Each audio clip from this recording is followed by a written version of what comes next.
Radio Nour Info, Maël Manomba.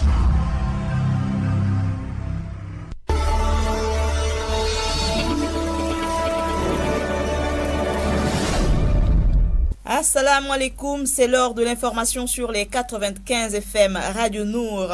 Le président gabonais Ali Bongo Ondimba a choisi le week-end du 21 au 22 avril pour lancer à Franceville, capitale de la province du Haut-Ogooué, c'est au sud du Gabon, la mise en œuvre du Fonds d'initiative départementale, le FID, visant à développer l'ensemble des 9 provinces du pays à travers des projets communautaires. C'est sous le haut patronage de la première dame Sylvia Bongo Ondimba que s'est ouverte la cérémonie de néonatologie placée sous le thème de la prématurité des filles et enjeux. Chimène Nindong de Nour Télévision nous propose un reportage. 150, c'est un milliard de nos francs. Et c'est le chiffre de notre rédaction que je vous invite à découvrir à la fin de ce journal avant la page musulmane.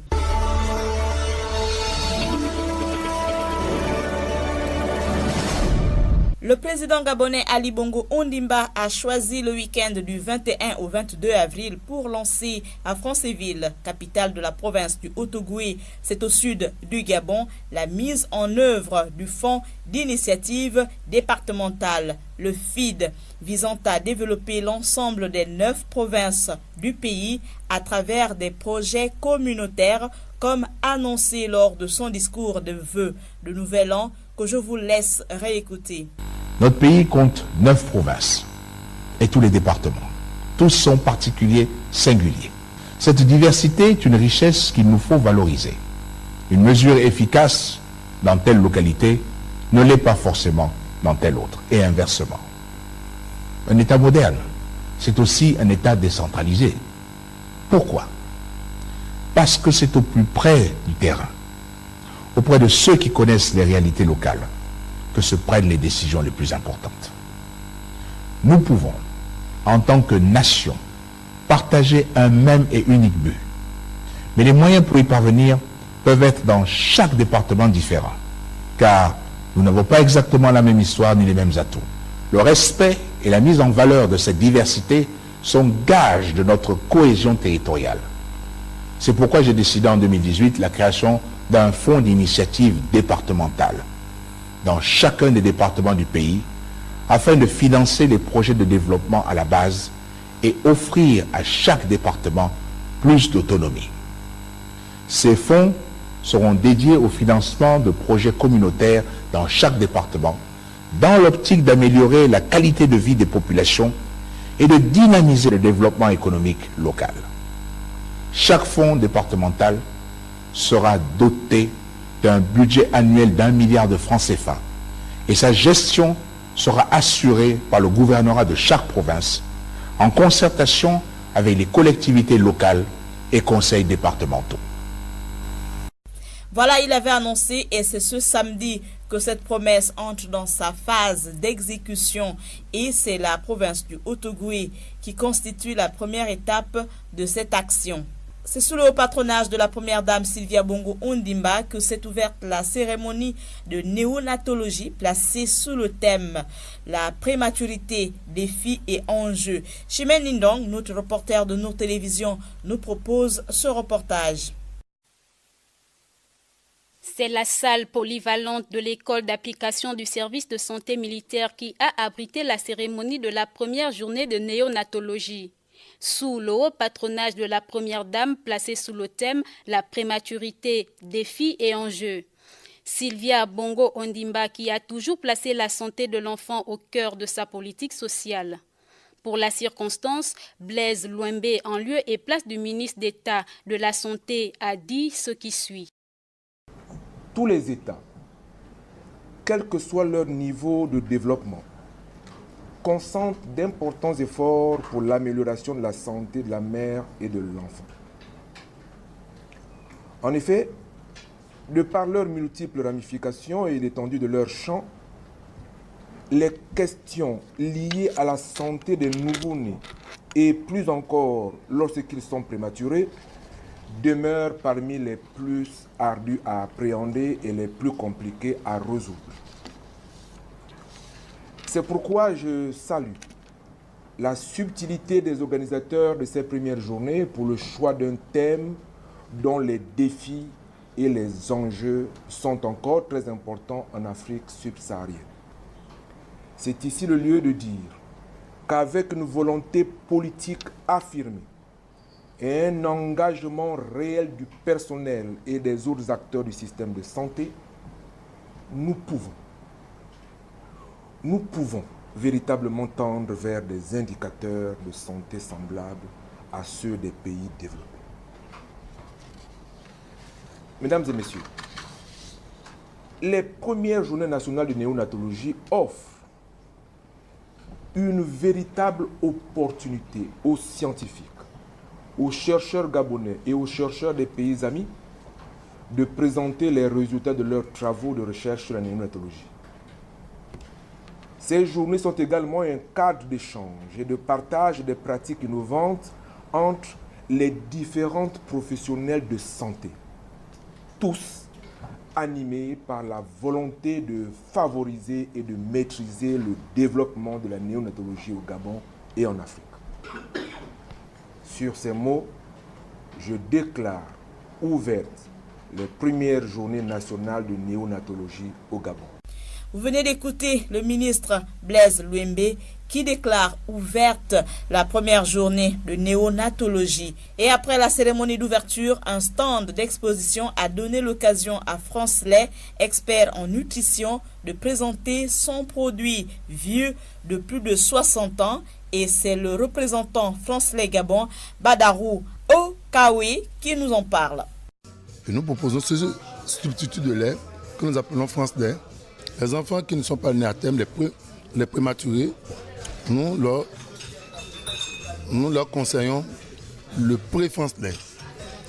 Donc pour les enfants de faible poids ou qui ne sont pas nés à terme, nous leur proposons le pré-France Lait. Nous sommes des délégués médicaux. Nous allons vers ces personnels-là. On leur parle de nos laits. Ce n'est pas nous qui nous occupons de la disponibilité des laits dans tous les. Quand nous les informons, mais nous leur disons que pour pouvoir avoir le lait, il faut aller en pharmacie. Et en pharmacie, on peut trouver tout ce que le médecin prescrit aux enfants ou aux parents. Les parents peuvent aller en pharmacie trouver. Aujourd'hui, vous comprenez que c'est le lait, c'est le bébé. Les bébés ne peuvent pas s'exprimer. Qu'est-ce qui se passe? Nous avons le lait dans toutes les grandes surfaces, dans les sacs à dos. Donc la maman qui même a une certaine voie, la pharmacie fermée, elle peut aller dans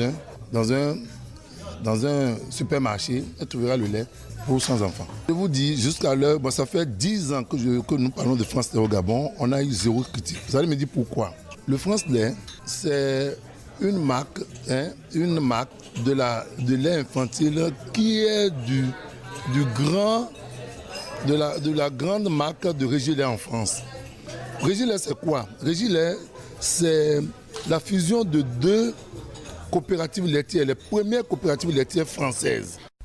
Voici le chiffre de notre rédaction. Le Gabon va investir 150 milliards de nos francs dans le numérique sur les 3 prochaines années. C'est en tout cas une promesse du ministre de la Communication, de l'économie numérique, de la culture, des arts et traditions, chargé de l'éducation populaire et de l'instruction civique, porte-parole du gouvernement, Alain-Claude Bilebinzi. Vous le savez désormais, votre journal local est immédiatement suivi de la page musulmane présentée ici et maintenant par Adiza Adamou. Assalamu alaikum Adiza. Wa amin alaikum salam Maël. Voici les titres. Le pèlerinage à la Mecque. Faut-il retirer à l'Arabie Saoudite la gestion des lieux saints? La réponse dans un instant. Puis en Algérie, des imams sont appelés à éradiquer la violence dans les stades.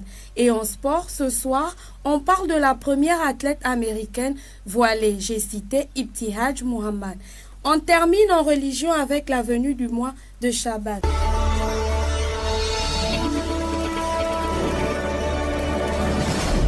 Ouvrons cette page islamique avec le mois de Chaban. Voici venu le mois de Chaban. Comme chaque année, il dégage le doux parfum de Ramadan. Correspondant au 8e mois du calendrier islamique, le mois de Chaban est situé entre Rajab et Ramadan. Commencé cette année le mardi 17 avril 2018, C'est le mois durant lequel les bonnes actions sont nombreuses et les récompenses énormes. Plusieurs récits prophétiques rapportent que le prophète, paix, bénédiction, salut de Dieu sur lui, jeûnait beaucoup dans le mois de Chaban, et c'est dans cette lancée que l'imam Tidjani Babangana de la mosquée Hassan II de Libreville a convié les fidèles ce vendredi à méditer sur ce mois. Écoutons l'imam. Chers frères et sœurs de l'Islam, Allah subhanahu wa ta'ala a, dans sa sagesse immense, et sa sagesse inéluctable, il a dans chaque chose, dans chaque événement, dans chaque loi, dans chaque ordonnance, il a toujours préféré certains événements à d'autres. Autrement dit, il a élevé en degré certaines actions que nous faisons comparativement aux autres. Il a béni des mois, mais dans ces mois, il y a des mois sacrés. Il a béni des jours, et dans ces jours, il y a des jours sacrés. Il a béni des années, et dans ces années également, il y a des années importantes. C'est pour ça que nous allons saisir l'occasion dans ce mois, ce jour, ce grand jour de vendredi, ce jour de fête pour le musulman dans le monde, ce grand jour de vendredi, pour parler un tout petit peu de moi que nous vivons actuellement, que tous les musulmans du monde vivent actuellement. C'est le mois de Chaban. Le mois de Chaban est un mois qu'Allah a choisi, a institué au prophète Mohammed sallallahu alayhi wa sallam. Le mois de Chaban qui se trouve entre Ramadan et Rajab, il est au centre, il est au milieu. Et le mois de Chaban, Allah subhanahu wa ta'ala l'a élevé en degré comparativement aux autres mois. Le pèlerinage à la Mecque, faut-il retirer à l'Arabie Saoudite la gestion des lieux saints?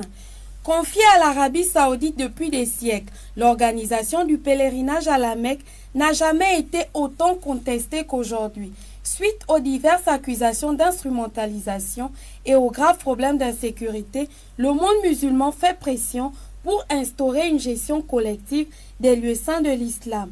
Accusé d'instrumentaliser le Hajj à des fins politiques, le pouvoir saoudien fait face à d'importantes craintes en matière de sécurité, dont la principale source d'inquiétude est le risque de mouvement de foule qui a fait près de 2300 victimes en 2015 lors de la gigantesque bousculade.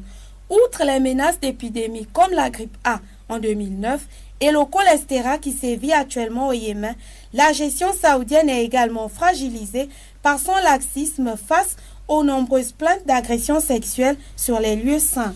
Étape incontournable dans la vie d'un musulman, le pèlerinage à la Mecque fait également polémique parmi les croyants pour sa dimension mercantile, qui s'est développée au cours des années. Principale source de revenus de l'économie saoudienne avec le pétrole, le tourisme aurait rapporté 16,4 milliards d'euros à l'Arabie saoudite l'année dernière. Face à l'organisation chaotique de l'Arabie saoudite, une campagne mondiale s'est créée pour confier la gestion des lieux saints à une institution internationale. Cette mobilisation a pour but de soustraire l'administration de ces espaces à Riyad, de conseiller le pouvoir saoudien dans la rénovation des mosquées sacrées ou encore d'établir une liste des personnes interdites d'effectuer le pèlerinage pour mieux défendre les lieux.